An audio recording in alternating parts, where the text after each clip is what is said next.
Right. So you guys can hear me okay. Yeah, like I was saying, I had a laptop issue on Monday. I've got a really beautiful big laptop, and I'm Morag, and it fell apart the other day. I heard today that the motherboard has given up the ghost, and it's going to be so expensive to replace the motherboard that I might as well just buy a new computer. So I'm shopping for a new computer at the moment. So I've borrowed my mother's little dinky i5. It's tiny. I've got this little screen in front of me, but it's working fine. It just means that I can't plug my sound system in, so the sound is going to be a little bit tiny. So please just bear with me for the moment with the sound system. As long as you can hear me and all the information comes through, then we're fine. Okay, so while we're waiting for because it's still early, so while we're waiting for a couple of other people to jump onto the call, I'm just going to give you a little bit of a rundown as to why I'm doing this webinar and what it's going to be all about. I've seen a heck of a lot of chatter lately on social media and art forums and so on about copyright, and there's a lot of misconception out there. I also have had in the last, I don't know, maybe a year or so, maybe a little less, I've had two big experiences with copyright issues, not myself, but I've seen it happen to other artists. So, with all the chatter that was going on the social networking, and I could see that there were so many people out there that actually were a little bit ignorant of, or maybe not necessarily ignorant, but a little bit unsure of how it all worked. I thought I would actually put this webinar together. So that's where it came from. That's why I decided to do it. The two experiences that I've been sort of party to was, I was at an exhibition a couple of months ago, and there was a young man, very young man, that was exhibiting this huge big body of work, and it was absolutely exquisite work, beautiful work. It was all sort of Parisian street scenes and so on, and I was so impressed with this young man's work. It was stunning. Until I went to the local art shop and bought myself a copy of the South African Artist magazine, took one look at the magazine and realized where this chap had got all his work from. And it was a woman that had published an entire article in the South African Artist magazine, and all the paintings he had done, he had just opened the SA Artist magazine and just copied them straight, and was marketing them, exhibiting them, and selling them at his own. And I was so disappointed, because I was so impressed with this man's work, and then to discover afterwards that it actually wasn't his work. So I felt a bit duped. And then the other experience that I had was just recently. Actually, I saw a chappie selling artwork on one of the social media sites. I forget now which one it was. But I recognized one of the pieces. He had a whole lot of, but I recognized one of the pieces as being one of the artists that I follow quite closely. So I went onto that artist's website, and I went and had a look at his work, and I saw that the photographs that he has on his website are clickable, so they can be downloaded. And what this young chappie had done is downloaded some of this man's work, and was offering prints, selling prints, and signing them as his own work. So of course, yes, I did report him to the artist, who then took legal action against him. So I kind of am ashamed to say, in a sense, that I did get involved there, because I just felt it was wrong. I felt it was wrong that this young man was effectively stealing other artists' work off their websites, downloading what would have been relatively low-res images, but then selling them as prints for like 500 Rand a pop or something. So every single pen, it was charcoal drawing, every single charcoal smudge, every stroke was identical. So it's not even as if he had copied it himself. He had literally downloaded it off the website and was selling it as his own work. So there is a lot of misconception out there about copyright, which is why I've decided to kind of try and fill in the blanks. I'm by no means an expert, please don't get me wrong. I'm not going to sit here and tell you that I know everything. I'm not a lawyer.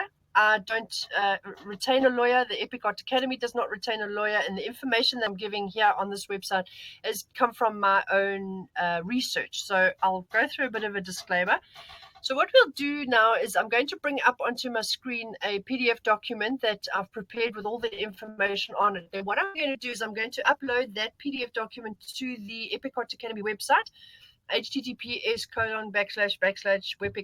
Epic, epicartacademy.com, and on the homepage I will have a downloadable link, so you can actually go download the document that we're going to be working from tonight, so that you can again file it with all your other tutorials that you might be getting in your weekly newsletters. You can file it there and refer to it anytime, because there's a lot of information, really there is, but it's worth going through it.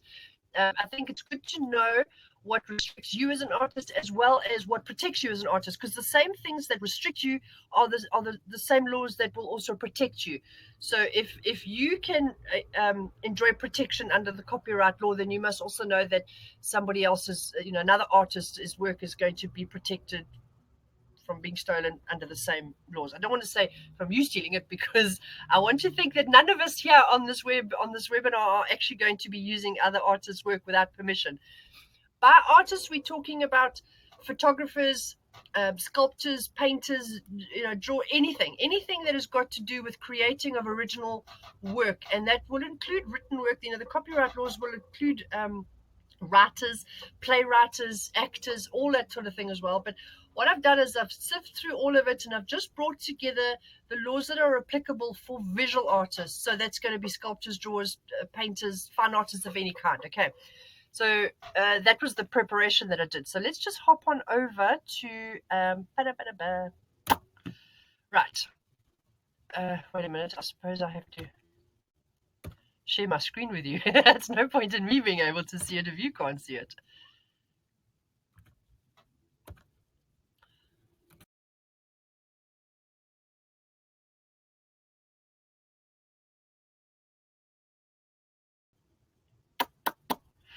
What I'm going to do is I'm going to go through. There's a lot of information, like I say, but I'm going to go through it as quickly as possible.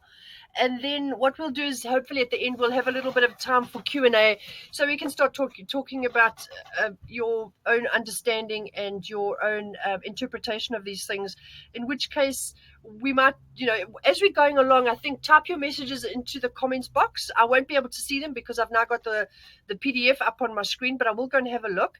But it's nice if you type them into the comments box as we're going along, so that you don't forget them. And then if I can, at the end of the webinar, I'll unmute Mark so we can actually have a bit of a discussion. I'll try and keep this as short as possible, so I'm going to be watching time. Okay, so welcome to the webinar.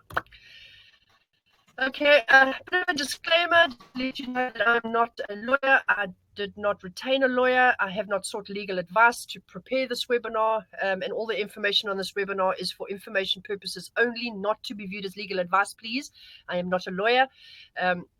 It has been gathered over various different research sites and general information sites. The accuracy of this information I can't guarantee outside of the Berne Convention. Now, the Berne Convention, as you can see where it says down there, what is copyright? The Berne Convention is a international law that was struck between 160 countries in 1989, but there are little specific snippets of information that are unique per country. So as we're going along, I will mention those to you where they are applicable. There's not very many of them, but generally speaking, the Berne Convention laws will apply to all of those 160 companies. But I can't be absolutely 100% sure that if there's any international people on this webinar, that your country is covered. And so, if you ever find yourself in a copyright dispute of any kind, please check your own country's copyright laws first, before you just rely entirely on the Berne Convention, because your country may or may not be one of those 160 countries that are part of the Berne Convention. And as well as that, they also have their own little quips that are specific to countries. Okay, so yes, what is copyright? Copyright is a form of protection provided by the law to the authors of original artwork ownership. Now, when we talk about authors, we're not talking about necessarily people that have written content. If you're an artist, a painter, a sculptor of any kind, you would also be considered the author. So the author is the creator of the work, all right? And we are protected under the Berne Convention. We're also restricted under the Berne Convention, and most of the 160 countries, I'm sure we would come from from at least one of those 160 countries. So I'm hoping that the bulk of this webinar applies to you. Copyright infringement. Copyright infringement is when you do anything that infringes on, or somebody else does anything that infringes on your copyright rights. So either in part or in whole. So if somebody steals a piece or a part of your image, your painting, your photograph, whatever it might be. And if they use that beyond the scope of the license permission. Now, we'll talk about license permission a little bit later on and what they are, what they can be. But if you've given any kind of license permission to somebody to use your work and they use it beyond, that would be considered an infringement. Adapting an image without permission, for example, doing a painting from a photographer's photograph that you haven't had permission to use, that would be considered infringement. Please note that this is whether or not you sell that piece of art. There is a lot of misconception out there that it is only copyright infringement if you accept money for that piece. That is not true. If you paint it in the first place, it is infringement. We will, again, we will expand a little bit more on that as we go along. And asking a photographer to identically recreate an image. So if you find a photograph of something that you like and you take that to another photographer and saying, please recreate that, that would also be copyright infringement. Okay, so that's the base. A copyright notice, what is it? It's simply putting the public on notice that you have reserved copyright on that particular piece of artwork. Now, before March the 1st, 1989, to actually put the C in a circle, the actual copyright indication on your artwork, you had to do it. Otherwise, you could not necessarily claim copyright if it went to litigation in court. But post March 1st, 1989, it is implied. Copyright is implied. You do not have to put any indication on your artwork. It is a good idea, however, for you to do so, though, because if you've got the copyright notice on your artwork, then it does hold a little bit sort of more weight in court, but it is not essential. You will enjoy the same rights of copyright whether or not you've actually got that copyright notice on your artwork. I'm just going to quickly go back and double check if there's any messages. I'll just pop. Okay, Morag says she's had to leave. She'll listen and watch later. No problem, Morag. Let's go back to the, okay. How do you indicate copyright? Copyright is indicated by a little enclosed circle, a C with an enclosed circle around it, and the year and your name. Now, in the case of a company like mine, Eeeeeek Art Academy, if Eeeeeek Art Academy contains the copyright, then I would obviously put that in. If it's my own personal artwork, then I would put my name in it. So it would be copyright, enclosed C, year, and my name. What does copyright cover? Now, this is quite important, okay? For the author of the work, okay, so that's the artist, the creator of the work, the copyright is going to cover your art as soon as it's in tangible form. Now, tangible form means any publication method. So whether it is physically painted and hung on a gallery wall, if it is published on social media, so you've now painted a painting, you take a photograph of it, you publish it on your Facebook page, that is considered tangible form. As soon as it is available for the public to view, it is considered in tangible form. So tangible in the old days would be, the physical, you can actually touch it. In other words, it's gone out of your head, and the idea is now actually a tangible item, and that item is now copywritten.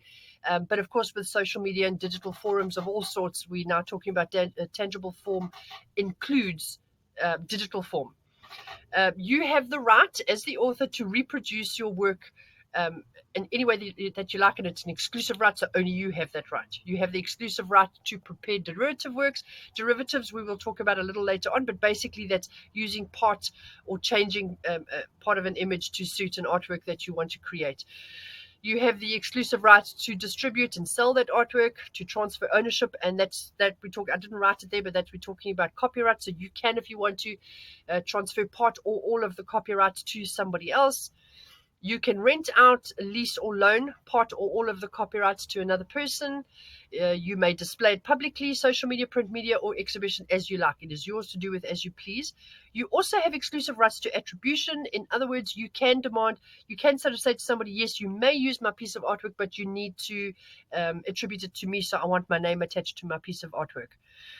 You have the right to publish if it was not previously published. We'll talk about that. That's a little bit of a gray area, whether or not a published artwork is considered a tangible form. But if it wasn't at the time of painting it, in other words, you've painted it and you've just stuck it under your bed, and a year or so later you decide to publish it, you have the right to do so. You can publish it at any time after it was created. And you have the exclusive right to demand a royalty in exchange for the use, part or all, of a license agreement. You can also claim profit if you want to, but that has to be done by prior arrangement. In other words, you can sort of say to somebody, yes, you may use my artwork, or yes, you may buy my artwork, but if you resell it in any way, I want whatever, 10%, 20% of the proceeds. You would consider that a royalty, in other words.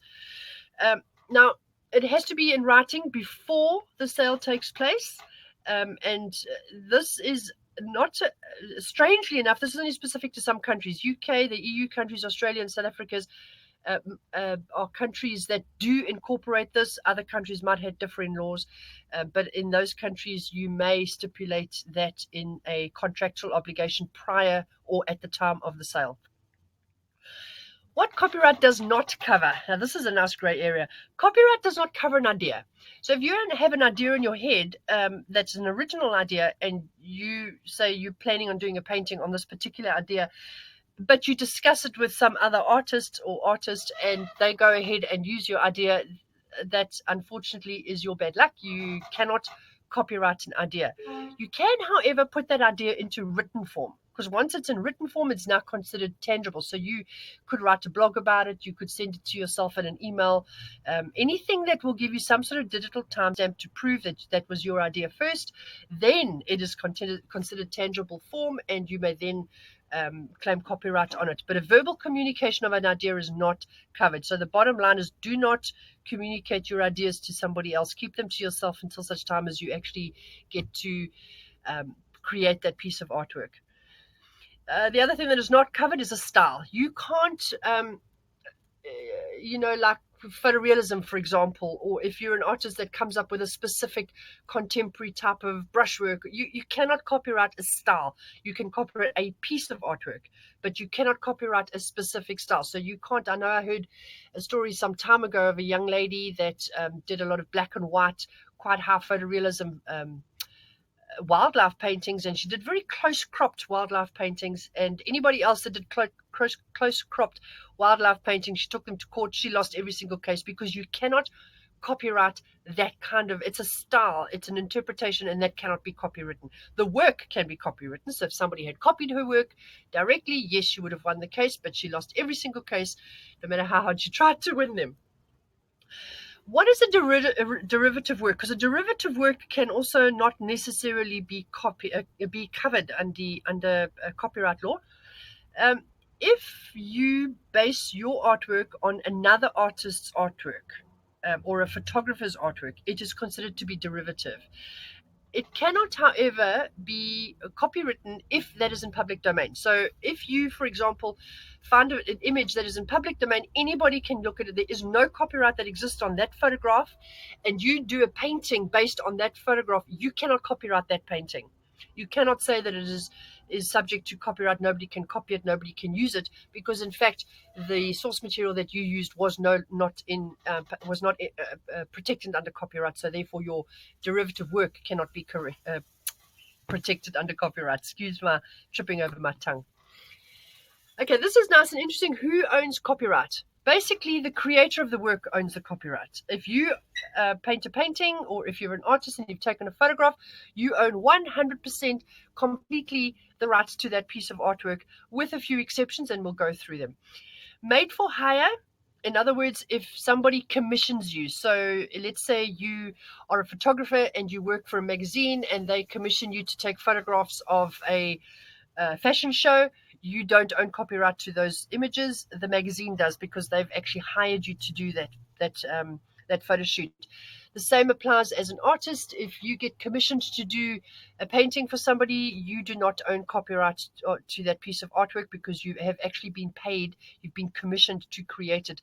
So therefore, the copyright owner the author of that piece would actually have been considered to be the person that commissioned you. So somebody comes to you and says, please paint my children, and they give you a photograph of their kids and you paint it, they are the author of that artwork, not you. All right. So they own the entire copyright to that.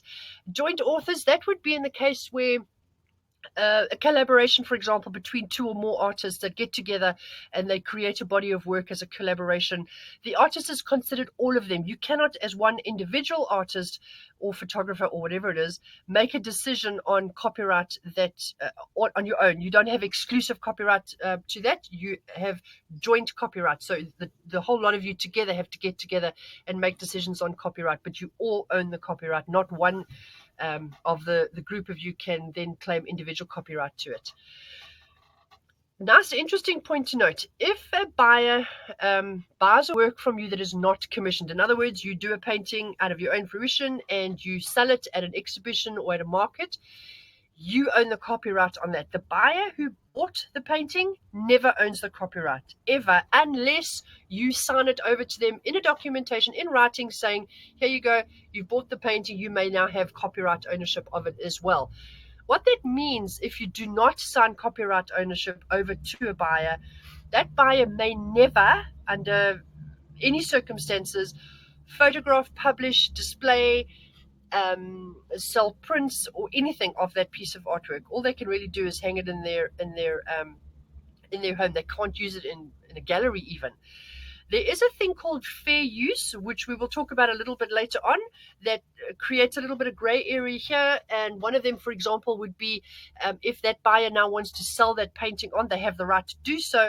But in order to sell it on, they have to advertise it. And in order to advertise it, they have to take a photograph of it to publish in some sort of selling, maybe an art fair or on the internet, in which case that would be covered under fair use. Only some countries have fair use policies, and we will have a look at that a little bit later on.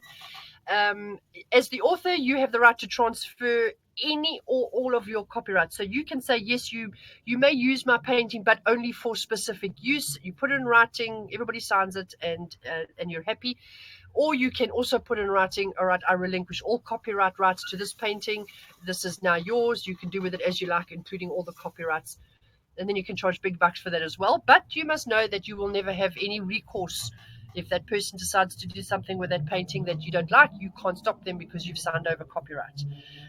Nice thing about copyright is that you can will it. So I could leave my copyright, even paintings that I've sold, I could leave them to my children, for example, upon my death. I could say to my kids, right, upon my death, you get the copyright ownership of my paintings, which means that anything that has been sold in the past, if anybody infringes upon it, you may go ahead and sue because you now own the copyright on those things.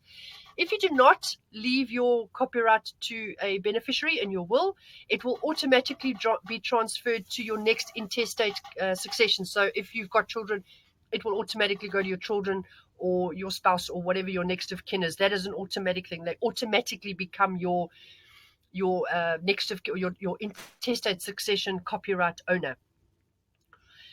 Okay, what are alternatives to copyright? There's a couple of different things. Trademarks, patents. Trademarks don't apply to us as artists. They are marks, design names, the names, the visual recognizable elements that companies would use or brands would use to create brand awareness. For example, Disney or Coca-Cola or one of those. If it's a particular brand of company and they operate under a particular visual representation, that would be considered their trademark. Now, in the case of Disney, I stand corrected, but in the case of Disney, I think Mickey Mouse is trademarked because he's so very integral to the company itself and the operations of the company. But I don't think it applies to all of them. So the characters themselves would not necessarily be trademarked, but certainly the word Disney, or the way that let's take, for example, Frozen. Arguably the worst the worst example, but we'll take Frozen, for example. The way that the word Frozen is written, the font that it is used, the colors that it's in, and the style, all of that can be copywritten, but maybe Elsa can't be copywritten. However, and we will go, can't be trademarked. Sorry, I'm getting myself tongue-tied here. Can't be trademarked, but Elsa is copywritten. Okay, so the characters can fall under copyright protection, but not trademark protection. Trademark protection does not expire. Copyright does. We will go into that a little bit later on. Patents covers inventions only, so that doesn't apply to us either. I just wanted to explain the difference between trademark, patent, and copyright. Copyright covers dramatic production, written works, photography, any kind of creative original work. So that's why we're talking copyright specifically, because that's a category that we fall under. Do you, as the author, have to formally register your copyright? The answer is no, you don't have to. You will enjoy the same rights to copyright infringement laws, etc., whether or not your piece of artwork is registered previously, in other words, prior to an infringement. So you do a painting and you formally register it as a copywritten artwork. Whether or not you do that, you do have rights to copyright. But in a court of law, you will have a little bit more of a leg to stand on if you do register your artwork. And the reason for that is because if you've registered your artwork, you have already provided proof that you are the justifiable author of that artwork. If you don't copyright it formally, and say 10 years down the line, you discover somebody has copied your artwork and you want to take that person to court, the burden of proof is now on you. Because you've now got to prove that that piece of artwork existed in your own collection or in your own body of work prior to the infringement. So you would have to prove in some way that you created that artwork. So taking photographs of your artwork, taking videos of your artwork, publishing them on social media, sending them to yourself in an email. All those are good things because those things provide digital timestamps. So it's a good idea to take photographs of your artwork while it's in progress and then email them to yourselves and just keep all those emails. You never know, one day, just in case, because then you can without a doubt prove that that was your piece of artwork and your digital timestamp will prove to a court of law when it was created. However, if you do need to sort of take action against somebody who's used your work unlawfully, you have still got to go and copyright that item, even though at the time it wasn't actually formally registered. You've now got to formally register it to be able to instigate a legal proceeding against them. If you don't formally register it, you can't take legal action. Okay, it is a prerequisite to legal action. So no, you don't have to copyright it, but yes, there are a lot of benefits to actually doing so. How do you formally register a copyright? Well, in the United States, you would go to copyright.gov. There's a lot of other countries that would do it on government websites. Each country is an individual, so depending on the country that you're in, you would a simple Google search will help you to direct you in the right place, where you would go online and you would fill out a copyright application. It will involve a fee. Every country's fee is different. You may register an entire batch of work. You don't have to do every single item separately. So you could, for example, once a year just go and register all your items if you really want to. If not, if you don't want to register them formally, then you just do the little enclosed scene, a year and name, and write at the back of your canvas. Copyright is implied. You will still have legal recourse. The difference is if you have already copywritten your artwork at the time of creating it, and some years down the line somebody copies your artwork, you have the right to claim legal fees, statutory damages, any profits that that person may have made out of a sale. You can claim incidental cost of litigation. You can claim that that piece of artwork has damaged your reputation. You can put a monetary value on that. You can kind of throw the book at them. That's only if it was done prior to the infringement. If, however, you see that there is an infringement, you then get your piece copywritten so that you can take action against them. The only recourse that you have is to stop them from using it. You're issuing them a court order saying you're not allowed to use that piece anymore. Take it down off your website, take it down off your social media. Do not use it for any kind of advertising. And whatever money you've made out of the sale is now mine, and they have to pay you the proceeds of the sale. Other than that, you can't take any other action. You can't now start suing them for damage to your reputation and things like that. Okay, I think that's it I've said on that subject. I do tend to waffle, so forgive me. Do any other rights apply? Yes, of course. There's a thing called moral rights. Now, moral rights is implied to any artwork as well. Again, it's an implied thing. If you are the author of an artwork, you have the right to attribution. Okay, that falls under copyright law as well, but under moral rights as well. It is morally not a good idea to produce a piece of artwork that you've used from another artist and then not give that artist attribution or not give the photographer attribution. The photographer and the artist have rights to have attribution given to them so their name can be attached to it. That is your moral obligation. your work, you have the right to have your work treated with respect. So if your work is displayed in a public place and somebody defaces it, you have the moral right to now be able to sue that person for the cost or the damage to your reputation, etc. You have the right as an artist to demand that your work is treated with respect. You also have the right, whether or not you have sold an item, you have the right to demand that your work is not used in a way that shames, embarrasses, or upsets you.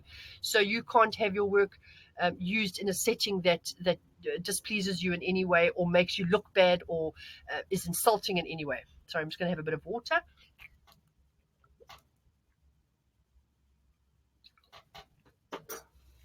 Right. Fair use rights. This is what we were discussing earlier on.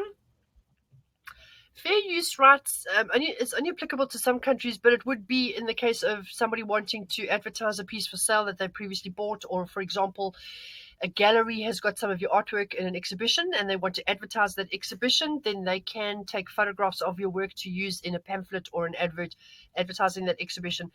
It is applicable to some countries and not to others. Strangely enough, not in South Africa. If a gallery wants to use your artwork in a photograph to advertise an exhibition in South Africa, they have to get your permission, which is odd because I would have thought that it is actually in the best interests of the artists to allow a gallery to use their images, photographs of their paintings, because you want to attract people to the exhibition. But strangely enough, it's not. UK In the UK, it is. Fair usage rights are automatic, so a gallery would not have to get permission to use your painting in an advert, for example. If your artwork is reviewed, say on a TV program, on social media, on some kind of art blog, all that kind of thing, the implication is that they have fair use rights to be able to take a photograph of that piece of artwork and publish it, because you can't really review a piece of artwork without having a picture of it. The strange thing about it, however, is that the artwork is not allowed to be recognizable. So they can reproduce it, but as long as the artwork is not recognizable. So to me, that's a little bit odd, because why bother if it's not recognizable? Then it's not going to be recognizable as that piece of artwork. So how can you use it as a review? But so to me, that's something that if you ever see that happening to your artwork, you'd have to delve a little deeper into it. I don't have a lot of clarity on that particular issue. But it does fall under fair use rights. Fair use rights is not copyright, by the way. It is implied by copyright, but it is not attached to copyright. So it is exclusively sort of separate from copyright law itself. So whether or not you've taken out a registration on your work, you still have moral and fair use rights automatically. How do you register copyright? Yes, you go to, I've actually already said that. I don't know why I've got it in there twice. Go to your government website, should be able to help you. Now, this is really interesting. How long does copyright last? Okay, it's different from country to country. In the Berne Convention, it allows for countries to have their own individual stipulations as to how long copyright lasts. Some countries, it will be a certain amount of years after the death of the author. In other words, if you are a individual artist and you die, for a certain amount of years after that, your copyright still stands. Some countries it's 70 years, some countries it's 50 years. Other countries will be 70 or 50 years after the date of first issue. Now, first issue means when it was sold, not when it was exhibited. So I could hang a painting in a gallery, it could be there for a whole year before it sells, but the first issue starts counting those 70 years from the date that it was sold. So that extra year that it was hanging in the gallery is not included. So yeah, different. USA 70 years after the death of the author, Australia 70 years from first issue, South Africa 50 years after the death of the author. Every country is different. In your country, you can actually look it up and see what when your copyright expires. Once copyright has expired, it becomes in the public domain. It is no longer protected by copyright law, and everybody can use it. But what I found really interesting is that pieces of artwork that are in the public domain, like, for example, the Mona Lisa hanging in the Louvre, is in public domain. It's way after the author of that artwork has died. Leonardo da Vinci hasn't been around for some time, so it's public domain. But she's not fair game, because if a photographer goes and then takes a photograph of the Mona Lisa, the photograph is copywritten. Remember, you can't copyright a photograph or any kind of a derivative work that is based on a piece of original work that has already got copyright. But once the copyright of that original falls away and you then copy it afterwards, now you can copyright your artwork. So a photographer taking a photograph of the Mona Lisa can copyright their photograph. So if you are wanting to do a study of the Mona Lisa, for example, you can't do it from photographs. You have to do it from the original. You have to go over there, sit in front of her in the Louvre, and paint her from the original. If you did that, you would not be infringing copyright, but you would if you were using a photographer's picture of her. Go figure. Another nice one that I thought was interesting is that if you're a sculptor and you sold a piece and it's sitting in public space, you cannot copyright it against photography, because the implication is that people are milling around. Let's say it's a town square, for example, and there's a beautiful big sculpture standing in the middle of the town square. People are going to be taking photographs. It's a public space. So you can't copyright the entire area and your sculpture in the background, and you can't stop that. That is not copywritten. It will fall under other copy. People can't physically make a copy of your sculpture, but they can photograph it, and that is just something that you have to live with.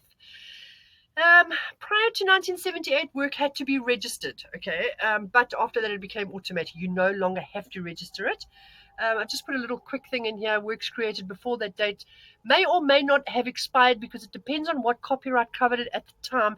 You will have to check, okay? You can't just say, okay, Leonardo da Vinci's been dead for 300 years, so copyright only lasted for 70 years after his death, so therefore the Mona Lisa's in public domain. I'm pretty sure that is the case with her, but there might be artworks that were, at the time of the death of the author, were covered for 95 years, because you could in those days take out copyright registration for various different time periods, so they may still be copywritten. You can't take the death of the author or the date of first application or first issue and assume things from that. You must check. Okay. General information. There is nothing that merits whether or not you can copyright. Oh, I've spelled copywriting wrong there. There's nothing that merits whether or not you can copyright something. It only has to be an original. So you can't. It's not as if it has to reach any kind of quality standard or any kind of merit kind of factor that in order to qualify to be copywritten. If it is an original, if you come up with this idea and it's your own and you've produced it, put it onto a canvas or taken a photograph of it, it is automatically under copyright. Whether or not it is considered good work, not an issue. Okay. First issue means sold. We said that before. Copyright laws apply to a work in the country in which it was first issued. So in other words, as a South African artist, if I sell a piece of artwork in the United States, that piece of artwork is covered by United States copyright law, not South African copyright law, because that is where it was first issued. So first issue rights then become applicable to it in the States. So even though I am in South Africa, I would have to sue somebody under United States copyright law if they infringed on my piece of artwork. Okay, now this is a nice, interesting thing. Copyright only applies to a fixed artwork.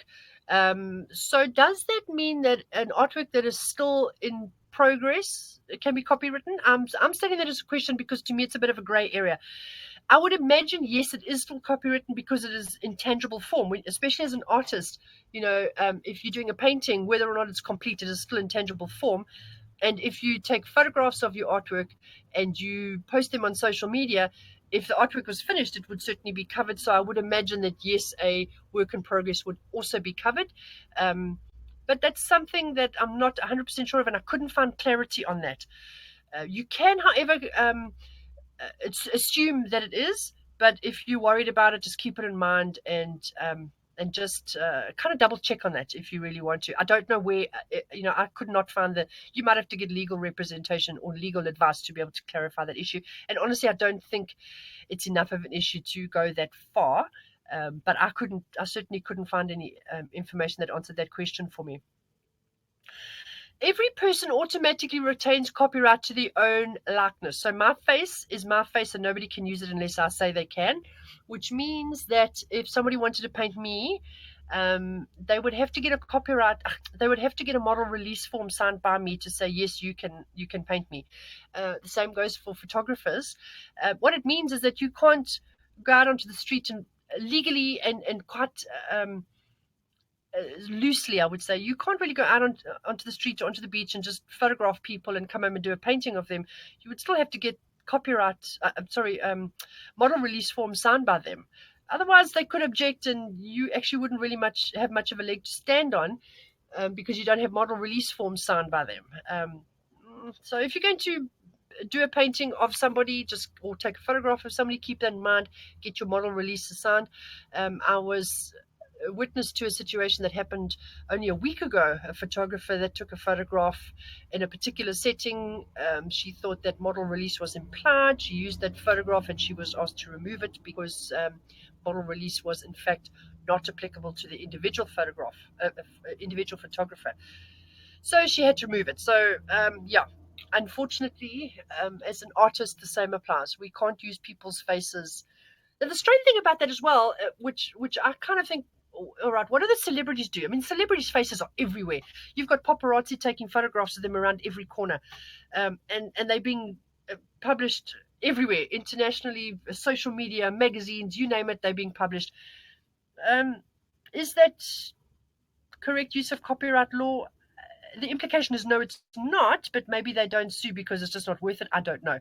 I know the Queen of England, for example, has released her likeness. She does not claim copyright on her face. She says anybody can either paint, draw, or photograph me, and good for you. Go ahead. You can do what you like with it. I don't claim copyright on my face. I don't know if any of the other royal family do it, but I have heard that the Queen of England does it herself. And I think maybe that's what other celebrities do. I don't know. But yeah, it's something that you'd have to check. Another biggie is there is a common misconception that if you copy another person's artwork, photograph, etc., and you change it by 20%, that you are now relinquished or that you are free from any kind of copyright recourse. That is a fallacy. It is not true. If that work is recognizable, it is considered a derivative, and that leaves you open to litigation by the author of the original. Now I'm going to show you a just let me get these up. I'm going to show you an example here. This is a piece of artwork. I took the photograph, I did the painting, so I have complete copyright over this. But look how different the photograph on the left is from the painting on the left is from the photograph on the right. Now, have I changed that painting by more than 20%? Well, I've never really worked it up, but I'm pretty sure that if we measure the surface area of this painting, I've changed it by way more than 20%. The flowers in the bottom corner are different. The umbrella above her is different. Her arm is in a different place. The foliage behind her is different. There's a lot of difference, but it is very clearly the same image. I have very clearly copied my painting from that photograph. So if this photograph was created or photographed by another artist or another photographer, they would have every right to sue me for this. Unfortunately, or fortunately, it was my own work, so they can do what they like. I have exclusive rights to it. Let's just go back to the PDF. We're just about done.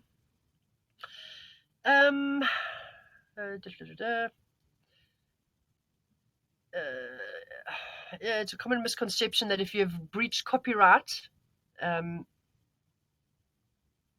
it's a common misconception that you've only breached copyright if you sell that artwork, a derivative piece, and that's not true. You've breached copyright simply by creating it. So you can be sued just because you created it. If the person that wants to sue you has not previously taken out a copyright registration, then you're a little bit in the clear, because the only thing that they can sue you for is the profits and to tell you to take it down off your social media. And if you haven't sold it, there are no profits. But if that person has taken out copyright on that piece of artwork prior to you using it, you got a problem, because they could sue you for all kinds of things in the same way that you could do the same thing to others. There's a lot of websites that exist that are free. In other words, you can just go on there and freely download images. Some are you have to pay for the image, but they are license free. Some you have to buy the image, and they are subject to some licenses. It depends. So you've got to actually, when you go onto a website and it says free, it might be free in the sense that you don't have to pay for it, but it may not be copyright free. It may have some kind of licensing restriction, and there's all kinds of different licensing restrictions that they can claim. So you need to make sure that when you use an image that you buy or download from a free site on the internet, make sure what the licensing stipulations are, okay?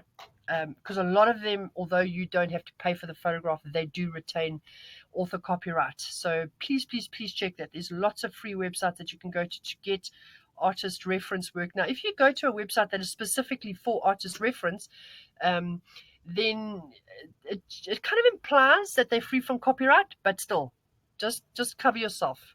Go and have a look at, normally when you click on it, a little block will come up telling you what the license restrictions are or aren't. And before you download it and use it, just make sure. I've got a couple of websites here where you can go to get free images, free stock, Pixabay, photos for artists. There are many, many, many of them. A simple Google search will give you pages and pages of results. There's actually no real reason for an artist to use a copyrighted photograph as a reference material, because there is so much of it available. And of course, you've got your own camera, and yes, you may not be able to put yourself in a particular setting to create the photograph that you want, but it is always a good idea. This is my bottom line. It is always a good idea to take your own photographs and work from your own photographs. You are then guaranteed of absolute maximum protection. You will never be sued by anybody because those are your own works. I know that it's not always possible, and I also know that every artist, while they were learning, was guilty of some sort of copyright infringement. We've all used photographers' work that we didn't have permission to. We've all used other artists' work to learn how to do a particular style. We've all infringed copyright somewhere along the line. But I think that once we know what copyright infringement is, and once we become confident in ourselves as artists, and we want to make that commitment that we are not going to put ourselves in a position to infringe copyright, I think a good idea then is to get yourself a good camera and start photographing your own artwork, or at the very least make sure that you use images that are copyright free. I think a different aspect, and it's not a legal aspect at all, is what I was telling you about earlier on, when artists use other artists' images. Your reputation is kind of a little bit at stake, because it goes to credibility. Your credibility as an artist is just that much more secure, that much more sound, from beginning to end. So that are all the sort of ins and outs and details. I've gone quite quickly, so you may be sitting there going, oh my God, I need to go back and watch this webinar again. Please, by all means, do so. But also, if you've got any comments, questions, queries, whatever, then please go and drop them into the message box. Let me just go back. Okay, let me stop sharing and go back to my webinar page. And let me go and have a look. I need to.